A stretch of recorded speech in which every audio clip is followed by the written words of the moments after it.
This video is powered by As Always Entertainment. If you enjoyed this content, consider becoming a patron over on patreon.com/asalways for access to the Patreon exclusive podcast, The Kill Connor Clubhouse, early access to the Cinema Room podcast, being part of polls for future videos, and other early access material. With that said, please enjoy the video.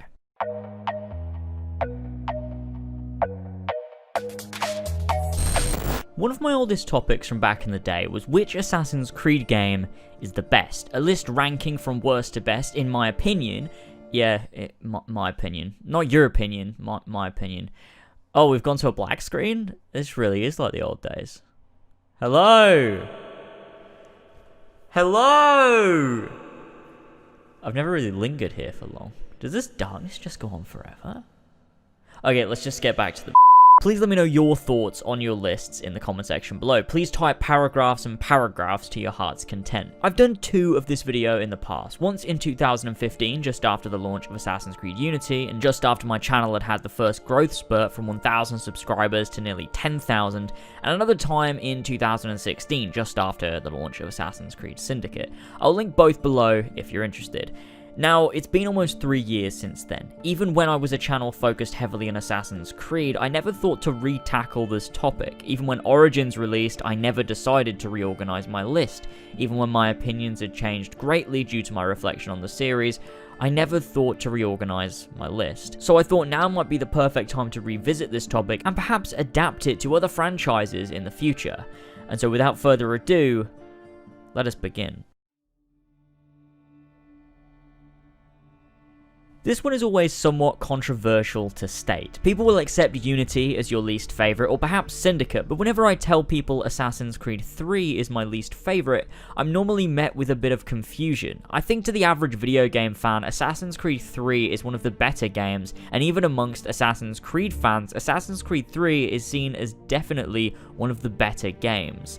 It had social stealth, it had cities and a countryside, it had actual assassinations, Templars, hidden blades, a real playable modern day with the protagonist of Desmond Miles. How could this possibly be the worst Assassin's Creed game? There are a few reasons I see this as my least favourite of the franchise. To begin with, a few simple things. The setting is boring. I do not find the setting itself interesting to be in, or interesting to look at. To me, Assassin's Creed has always worked best the further back in history you go, and you can explore periods that aren't as well known about. On top of this, the setting is boring to look at too, with things being made up of mostly browns. With the setting as well comes the historical period. In Assassin's Creed 3, it feels more like an American Revolution game than it does an Assassin's Creed game, and that drags every single part of the game down, bar the first 3 sequences, in which it's far more story-based than history-based. Now, on top of this, I have so many criticisms. I could go on all day about how I'm not a huge fan of the Assassin's Creed 3, 4 Rogue combat system.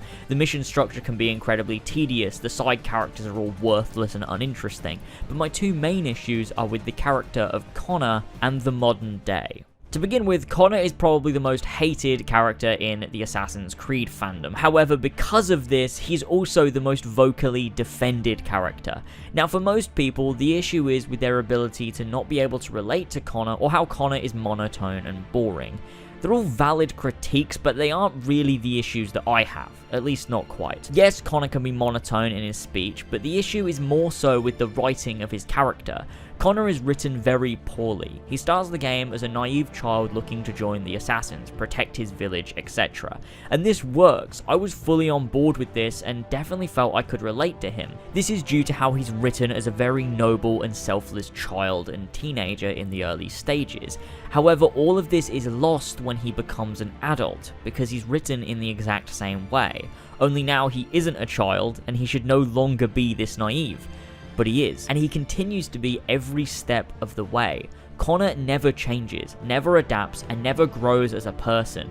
He always makes the opposite decisions to ones that logically make sense, and he never sees the error of his ways and never tries to correct himself. And these are things that I despise about character writing in any medium, but it's never been more present to me than in Assassin's Creed 3. Connor's writing is wildly inconsistent, and to anyone who thinks critically about narrative whilst playing as opposed to just enjoying the action and the surface level of the narrative, they'll hate this, and will will constantly pick up on inconsistencies and issues in which Connor's character is written, and considering this is present for probably 65 to 70% of the game's main story, it drags anything that might have been good totally through the mud for me. The second major issue is with the modern day. Now, a lot of people are very confused at first when I bring up the topic of the modern day not being satisfactory.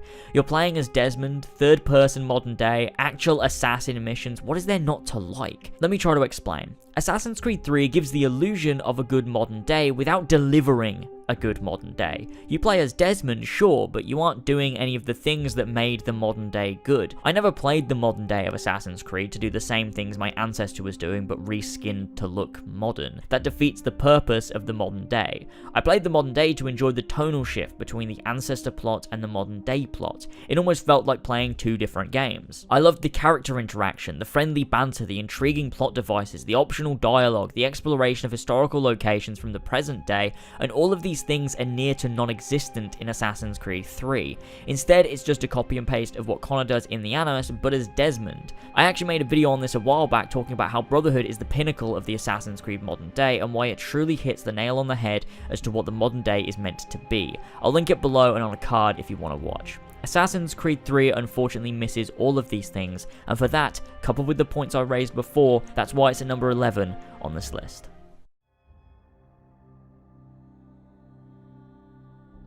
Now at number 10, we have a game that either you love or you hate, and I struggle to know whether this game deserved to be number 10 or number 9, but I think this makes the most sense. Assassin's Creed Syndicate, when it launched, was a breath of fresh air. I remember finishing the game and thinking that things were finally looking up for Assassin's Creed, and I can't for the life of me figure out why that was. I guess because Unity came out the previous year and was such a nightmare that this seemed better, but in actuality, I feel Unity is a better game than Syndicate ever was. For a start, Syndicate feels very restrictive in terms of its gameplay. I said in my review years ago that it's almost like the game has you on training wheels for the entirety. Things like leveling being incredibly linear, same with the customization and crafting, along with the game physically not allowing you to jump off of buildings. The story itself is more competent than Assassin's Creed 3 with no major character inconsistencies, but that doesn't mean it's good. It's still very boring and bland that drags on for far too long and has pretty much the same structure each sequence. You play one interesting mission as Evie, you then play 6 boring missions as Jacob in which you fuck something up,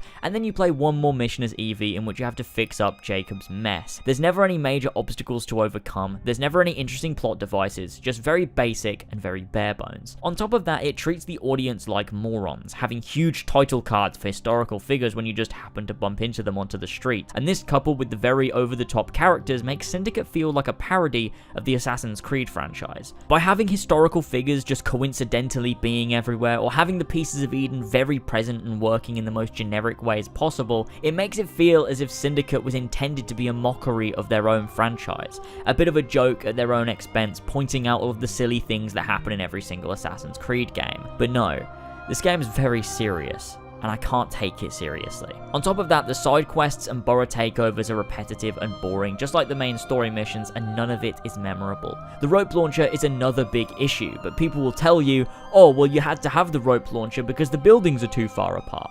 But then just don't set it where the buildings are too far apart. If you need a magic Batman grapple hook to traverse your Assassin's Creed world, you've set your game in the wrong setting. Assassin's Creed Syndicate is just one of those games that doesn't feel a part of the franchise it's based in, and unfortunately, it doesn't have the interesting story or gameplay to back it up and make it worth my time. Ah, the sweet, sweet sound of my intestines falling out. Sorry, I just don't like this very much. Assassin's Creed Odyssey is the newest entry into the Assassin's Creed series, and it really shouldn't be. No, really, why is this an Assassin's Creed game? A lot of you are probably wondering why this wasn't at number 11, so allow me to explain. This game suffers from the same issues as Syndicate, feeling like it doesn't belong in the franchise it's a part of, feeling drawn out, the side characters all feeling irrelevant and unimportant, and the tone being incredibly off and silly, making serious moments feel not serious and actually more funny than anything else. The lore is of course fucked too, and I made a whole video on that, which I'll again link below if you want to check it out. The writing of Cassandra or Alexios is not writing at all. In something like The Witcher or Mass Effect, where you have a pre-established character that you give dialogue choices, Those dialogue choices all need to feel like they're options that that character would say. In The Witcher and Mass Effect, they do this very well, and the Paragon Renegade system options of Mass Effect allow you to build your own character progression using dialogue. In Odyssey, you can just choose one day to be a complete ass, another day to be a saint, another day to be a lying cunt, and another day to help out all the people of a town. There's no consistency and no consequence for your actions. You can play 30 hours as the hero of Greece and then suddenly decide to slaughter a town, and there's no consequences at all. You cannot tell me that's good writing. It makes everything you do feel pointless, because at the end of the day, every choice is pointless, and it's an illusion to make the game feel like an RPG, whereas it's just choices for the sake of choices, not choices for the sake of narrative. There's also issues with the combat and grinding. The enemies are damage sponges and leveling up is a total chore. The world itself is so massive to travel across, it's half your playtime, and the naval is so mundane, I'd rather kill myself. The reason, however, this isn't lower on the list is because the game is so big and full of so much stuff that there will be moments in which you are having fun, and for me this was the case. The cultist system, for example, or just exploring and doing mini quests, things that felt open-ended and allowed you to quickly take part in and move on without the need for uninteresting and pointless dialogue choices, but just fun things I could do in the world, and that's why I just had to put it above Syndicate on my list. Music to my ears. Or is it? When Assassin's Creed Rogue first launched, I adored it, and I thought it was actually one of the very best of the franchise. But why was that? I feel one major reason is due to the familiarity of having Hatham, Achilles, Adewale, New York, the Homestead, etc., along with a story focused on something interesting as a concept in the precursor temples and the switching of sides to see the point of view of the Templars. Now these things are all still positives, but not in the same way I thought 3 years ago. The switching sides is more of an illusion than anything else. The Templars act like assassins, and the assassins act like Templars. It's not a true switching of sides, as you're doing the same thing regardless. Shay also isn't super interesting as a character. He's not terrible either, he's just sort of there. He's serviceable yet forgettable. The world, similarly to Assassin's Creed 3, suffers from the same issues I found in that game, being incredibly mundane and boring to look at. It doesn't suffer from the same issues in its historical period, but it also doesn't gain anything either, which isn't always an issue, as Assassin's Creed games work best when they're less focused on history and more on the story, which I think definitely helped Rogue. The gameplay itself is practically Assassin's Creed 4, but in my opinion, it's much worse given it's running on older tech. To me, Rogue is just very mediocre. It's not awful in my eyes, but it's not very good either. I can see where they were going with it, and I like the concept, it's just the execution I'm not a huge fan of. Sophia is a great studio, giving us things like Curse of the Pharaohs for Origins, and I'd love to see them be given more time and have another stab at a full AC title, perhaps with the rumoured Rome game coming in 2020. If you want to hear some more about that, I'll link the podcast in which we discussed it below. The podcast itself has timestamps in the description, so you can skip to the point in which we talked about it. But Rogue, for what it is just very okay. It's very short, it doesn't achieve much, and the parts that are fun tend to be very short-lived. It's great in concept, but like I said, in execution, it doesn't quite live up to what it could have been.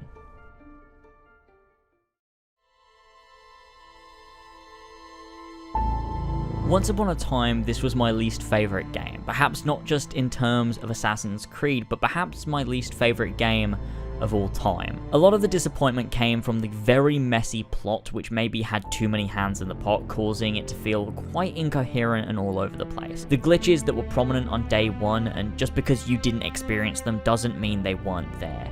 The frame rate issues, the characters popping in, the main issues with Unity could have been ironed out if the game had another year or so in development, but it didn't, and so we're left with what we got. The base concept of Unity is one of my favourites of the franchise. Joining the Brotherhood, which in Paris at the time was very bureaucratic, the hierarchy was very reminiscent of Assassin's Creed 1 that gave that flair we hadn't seen since the first game. The use of only a single hidden blade, the emphasis on hiding in the shadows and blending with people, it truly wanted the player to feel like an assassin the way that no previous Assassin's Creed game had. As the game stands today, it offers a lot of what it wanted to begin with. The issue is that it's held back by the game still being buggy in some areas, and the story remaining stale, confusing, and sometimes drawn out. But what it does manage to deliver on are some things I think are fantastic. The level system is not done in the traditional numbered leveling, but in assassin ranks. The customization to make your Arno look how you want. You can choose to tackle things stealthy or go in and kill everyone, and both options take skill and are up to you. The way the black box missions are structured are incredibly fun and open, and genuinely the best assassinations of the franchise. Unity as a concept is potentially the best best Assassin's Creed has ever been,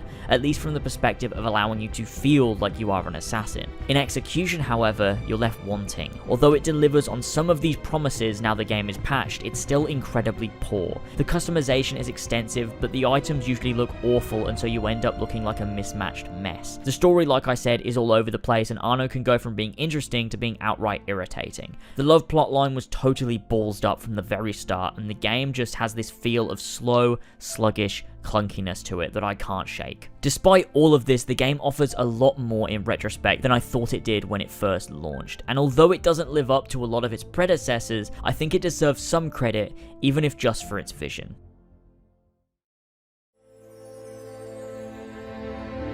I absolutely love Assassin's Creed 4 Black Flag. This game could easily be considered one of the best of its generation, and it's certainly one of the very best games to come out of Ubisoft, especially in recent years. The ambition shown by the team and by Ashraf Ismail is incredibly obvious when playing this game. From the scenery to the smooth gameplay to the huge ship battles and diverse environments, the sense of exploration and discovery, Black Flag always has something to offer, and it's easily one of the best open worlds I've ever played in. The story itself is also incredibly well crafted and does a majority of characters justice, especially the protagonist Edward Kenway. Darby McDevitt wrote a fantastic narrative with this game, as he always does, and every line of dialogue is delivered with such expertise, not just in the writing but in the acting too. I love this story, I love its world and its characters, but it's not without fault. The biggest issue I have with Black Flag is that the mission structure, specifically within the main story, is incredibly tedious, with a lot of tailing missions, both on land and in your ship. It's the opposite of exciting. It's a very odd juxtaposition with the story being so good, but the actual missions themselves being incredibly underwhelming for the most part. That being said, there's plenty of enjoyable missions, and the side content is diverse and interesting, with not just missions, but locations which aren't mandatory to the main plot, meaning you have so many places to go, things to do, locations to explore, and secrets to discover. This game really shines gameplay-wise outside of the main story. All in all, Black Flag is an incredible game that still holds up today as one of my all-time favorites, but there's just those few things that drag it down in this particular list, not to mention the modern day being pretty boring and sucking you out of the stuff you actually find fun. Overall, this game is one I still recommend time and time again to people, as it's a killer standalone game.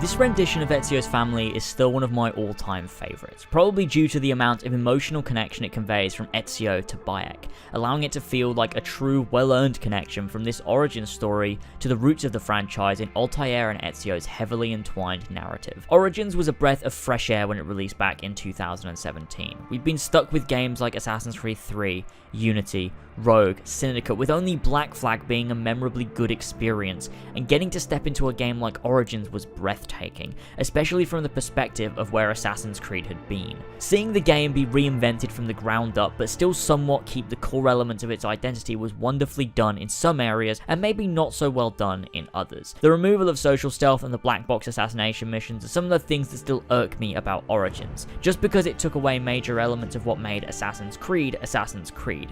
But Origins itself kept enough AC-type elements to win me over and allow me to appreciate it for what it was, and with a story that kept me interested, a world that was vast, gorgeous and diverse, and a protagonist that's one of my all-time favourites, I feel it did the origin story of the Brotherhood justice. The side quests in Origins were very hit and miss, however, with a lot of them simply being vague story to allow you to enter an enemy camp and rescue someone from prison. Similarly to Black Flag, some of the mission structure was very boring and repetitive, not quite as much so, but it did suffer from a few of the same issues in that regard. That being said, there were so many side quests that a ton of them were memorable, and some even added more context to the main narrative, and I really liked that attention to detail. I think one of the major things that stops Origins from being even higher up on this list is just due to the fact that it's very surface level in terms of an origin story. It doesn't do anything egregiously bad, but it also doesn't go deep enough. Assassin's Creed 1 to Revelations was very proud to explore its lore and the philosophy of the Assassins. You'd think an origin story would have the same approach, but it didn't. We didn't get very deep into the philosophical ponderings we got to see from Altair and Ezio, which to a lot of people and partially to myself allowed Origins to feel somewhat superficial when compared to the first 4 games of the franchise. It was almost scared to delve into its own lore, and that's due to trying to appeal to everyone rather than making a game from the heart for the fans. And I don't doubt that that was due to the higher ups at Ubisoft pushing the game to be more simplified. With that being said, Origins is a spectacular game, and I'll never not love the experience and the joy it brought to such a disillusioned AC fan such as myself.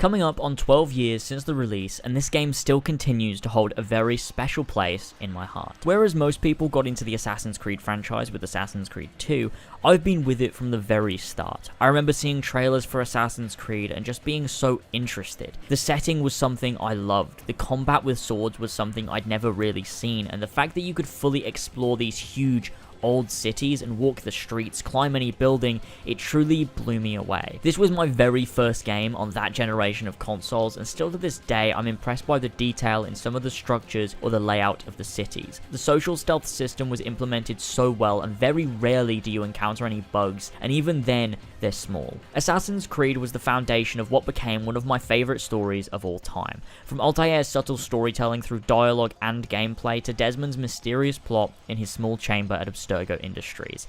This first game held so much intrigue to me, had so much depth with which to explore in terms of narrative, but also in terms of gameplay. The game was almost built so that players could pick up and enjoy, but if you spent a long time with it, you'd be able to parkour faster and more efficiently. You'd be able to pull off combos faster in combat and so on. The game was clearly a passion project and something that could have developed into an all-time classic if it was allowed to be in the control of the original creator, and something that to this day could have been looked back on as one of the best series to date, telling a narrative that was made for the fans and was wrapped up nicely without the need for 12 games, 8 comics, mobile apps, animated shorts, Hollywood movies, and so on. The main thing holding back Assassin's Creed to me is the repetitive nature. Now to me, the structure of Assassin's Creed 1 has become something like muscle memory to me, so I can easily speed through the investigations and play each assassination relatively quickly and enjoy the parts that I love, but I can see objectively how this repetitive nature could be incredibly irritating for people, and I think that's why most people wouldn't have had it so high on their list.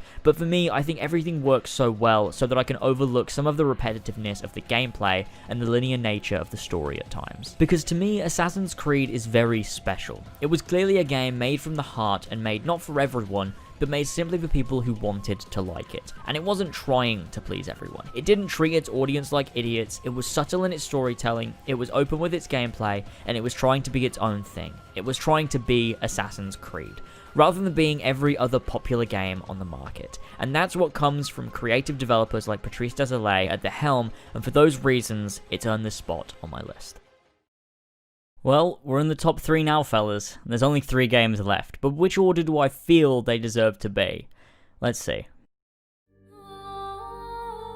Assassin's Creed Revelations was the climax of Ezio and Altair's stories, so heavily entwined with Desmond since the franchise's inception, and I couldn't think of a better way to end this narrative arc. Darby McDevitt forged a true masterpiece in storytelling with Revelations, and I stand by this game being the greatest Assassin's Creed story of all time. Where it may fall short in its world and gameplay when compared to other games, it more than makes up for it in its superb storytelling, which is written from the heart with love and care for the fans of this story and for the fans of this series. It doesn't pull its punches, it doesn't dance around its lore, it fully embraces what Assassin's Creed is, and it fully embraces who these characters are and the journeys they've been on over the past 5 years worth of games, and completes their stories in the most incredible yet subtle way possible. Desmond doesn't enter Altair's library to find Altair wandering out in a suit at the ripe age of 1,000. Desmond enters Altair's library through the conduit who is Ezio.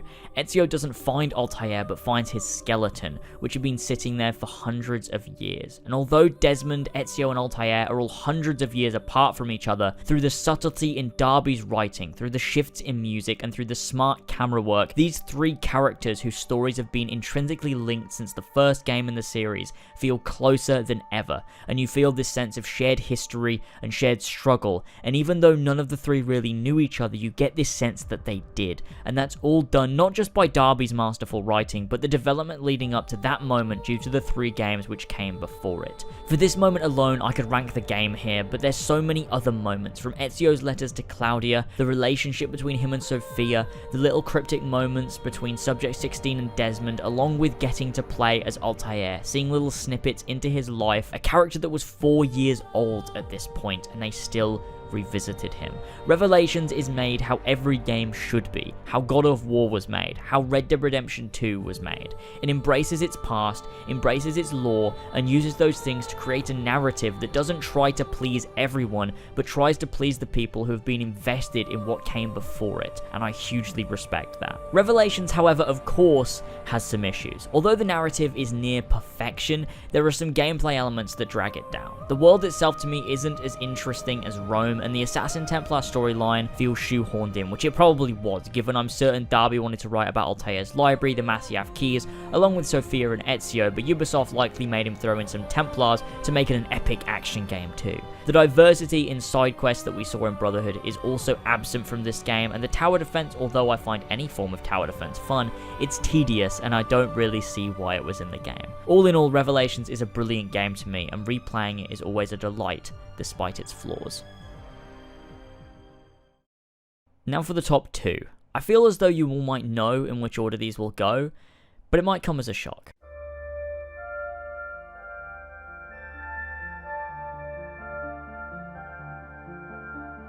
Assassin's Creed 2 was for the longest time my favourite of the Assassin's Creed games, and then began fluctuating between Assassin's Creed 2 and Brotherhood. I would just say, both of them, depending on the day, it might change. But have decided to come to a full conclusion, and although there isn't much between them, I feel Brotherhood is the better game. But for now, let's talk about Assassin's Creed 2. Assassin's Creed 2 takes what Assassin's Creed 1 did well and improves on it. Everything it doesn't do well, it does away with, and adds new elements which are exclusive to Assassin's Creed 2. This game doesn't just feel like a sequel in terms of gameplay and story, it feels like a sequel in every single way. This isn't just the next chapter of Desmond's story. Altair isn't just forgotten, he's crucial to the narrative, to both the development of Ezio and of Desmond, with Desmond constantly bringing him up, with Altair being talked about by Mario, with his special armor being unlockable and his codex pages bringing knowledge to Ezio. He's also playable for a small section when Desmond ends up falling into his ancestors' memories without meaning to due to the bleeding effect. This was a time when Assassin's Creed games weren't self-contained, but each game was incredibly present in the next, with it being a huge main plot point that's something that Assassin's Creed 2 does with ease. This was also the introduction of my favourite fictional character of all time in Ezio Auditore. His development over the course of this game was something I admire, and seeing him grow over the years we play as him is marvellously well written. The story is always intriguing, be it Ezio's personal quest for revenge, the lore behind the assassins in this time and how Ezio fits into that, or the elements regarding the first civilization and the Pieces of Eden, which comes to an exciting climax as the game ends. The pacing is great as long as you discount the DLC chapters, which can affect pacing significantly, but without them this game flows so well from story beat to story beat, never makes a moment boring, each character is memorable and important to the development of Ezio and the overall plot. Each city is built beautifully and each feels individual with the colour palette, the architecture and the soundtrack. Wandering the streets of Florence at night feels entirely different from running on the rooftops of Venice during the day,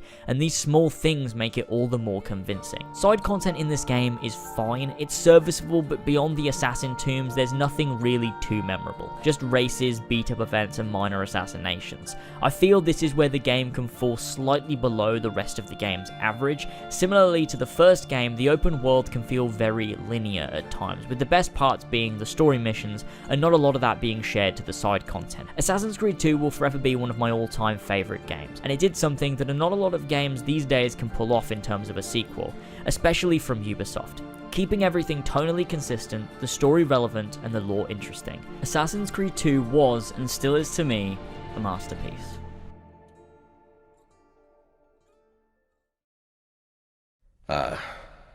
Roma. I don't think anyone ever expects to wake up one morning and find themselves caught in the middle of a war between two secret organizations. I know I didn't.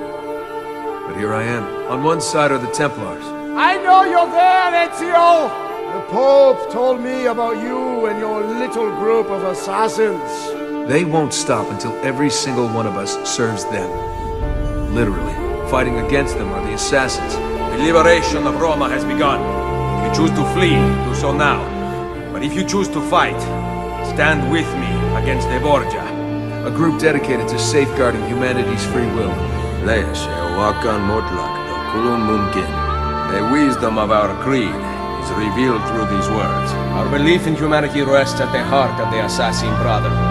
You are the leader of the Assassins now. Unite them, Ezio Auditore, and take back Roma. Chains will not hold me! Think about all that you've been through in the last month.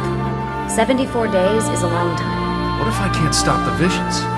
How long before I start painting symbols on the walls? I know it's difficult, but try to compartmentalize, Desmond. Focus on the present. I am with you till the end. Find me in the darkness. Insieme per la vittoria! I will not die by the hand of man! 1419, 1420, 1421. What if they aren't dates? What's happening? I can't move. Let me go! Stay your blade from the flesh of an innocent. Hide in plain sight. Never compromise the Brotherhood. These are the tenets of our creed. May they guide you in life and in death.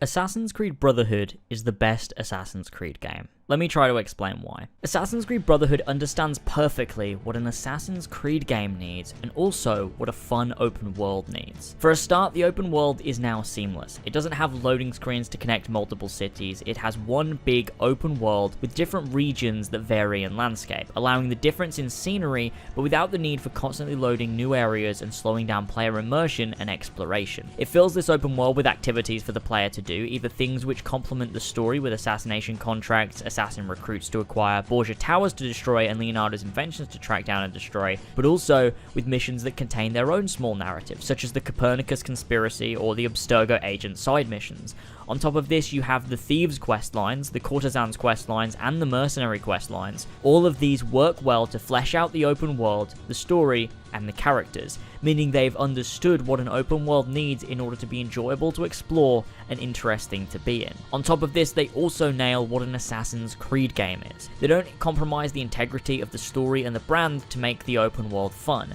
They do them both, and they go hand in hand perfectly.